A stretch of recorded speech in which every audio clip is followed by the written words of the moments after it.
ദൈവത്തിൻ്റെ മഹത്വം. ഒരു പ്രഭാതം കൂടെ കർത്താവ് നമ്മുടെ ജീവിതത്തിൽ നൽകി തന്നല്ലോ. നന്ദി നിറഞ്ഞ ഹൃദയത്തോട് വീണ്ടും ദൈവത്തിന് നന്ദി പറയുന്നു.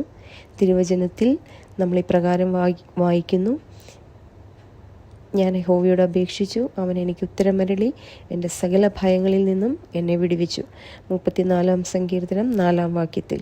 അതായത് നമ്മൾ ദൈവത്തോട് അപേക്ഷിച്ച് പ്രാർത്ഥിക്കുകയാണെങ്കിൽ നമ്മുടെ സകല ഭയങ്ങളിൽ നിന്നും ഇന്ന് പകൽക്കാലം ദൈവം നമ്മളെ വിടുവിക്കും. 5-ാം വാക്യത്തിൽ ഇപ്രകാരം വായിക്കുന്നു: അവങ്കിലേക്ക് നോക്കിയവർ പ്രകാശിതരായി, അവരുടെ മുഖം ലജ്ജിച്ചു പോയതുമില്ല. 6-ാം വാക്യത്തിൽ ഇപ്രകാരം വായിക്കുന്നു: ഈ എളിയവൻ നിലവിളിച്ചു, യഹോവ കേട്ടു, അവൻ്റെ സകല കഷ്ടങ്ങളിൽ നിന്നും അവനെ രക്ഷിച്ചു.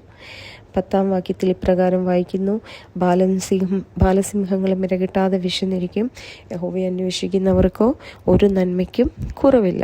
4 കാര്യങ്ങളാണ് നമ്മളിപ്പോൾ ഈ സങ്കീർത്തനത്തിൽ നിന്ന് ശ്രദ്ധിച്ചത്. ഒന്നാമത്, നാം ദൈവത്തിങ്കലോട് അപേക്ഷിക്കുകയാണെങ്കിൽ ദൈവം നമ്മുടെ സകല ഭയങ്ങളിൽ നിന്നും ദൈവം നമ്മളെ വിടുവിക്കും. രണ്ടാമത്, നാം ദൈവത്തിങ്കലേക്ക് മാത്രം നോക്കുവാണെങ്കിൽ നമ്മുടെ മുഖം ഒരിക്കലും ലജ്ജിച്ചു പോകുവാൻ ദൈവം സമ്മതിക്കില്ല. നാം ദൈവത്തോട് മാത്രം നിലവിളിക്കുകയാണെങ്കിൽ അവൻ നമ്മുടെ സകല കഷ്ടങ്ങളിൽ നിന്ന് നമ്മളെ രക്ഷിക്കും. പിന്നീട് നാലാമത് നാം കണ്ടത്, നാം ദൈവത്തെ അന്വേഷിക്കുന്നവരാണെങ്കിൽ നമ്മുടെ ജീവിതത്തിൽ ഒരു നന്മയ്ക്കും കുറവ് വരില്ല.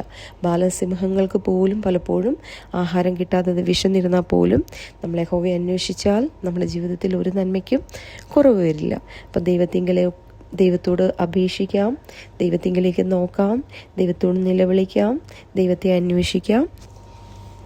എല്ലാവർക്കും നല്ലൊരു ദിവസം നേരുന്നു. ദൈവം നമ്മളെ ധാരാളമായി അനുഗ്രഹിക്കുമാറാകട്ടെ. ആമേൻ.